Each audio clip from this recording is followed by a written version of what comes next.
það hafðist. Það hafðist fyrir rest. Það spilum ekki nógu vel í seinni hálfleik. Slökuðum aðeins á. Vorum ekki að fara yfir spila kerfi okkar eins og við vorum að gera í fyrri hálfleik. Og þannig að þetta hafðist. Hvað fannst þér aðalega að vera að virka hjá okkur í dag? Á vörnin náttúrulega fyrst og fremst svona framan að leik. Í svona leikjum þá vill oft verða að kemur munur svo missur þetta niður aðeins. Þeir bara taka snögg skot og hitta. Þannig að þetta er vörnin. Var farið að fara menn á bekknum þegar þeir voru farin að saxa á það ansir hætt hérna í fjórða?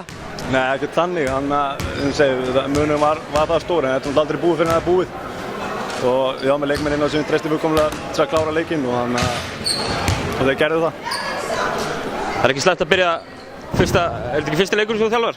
Jú, sem head coach. Það var mjög gott. Gaman að vinna henni í Njarðvík líka. Glæsilegt, takk. Takk.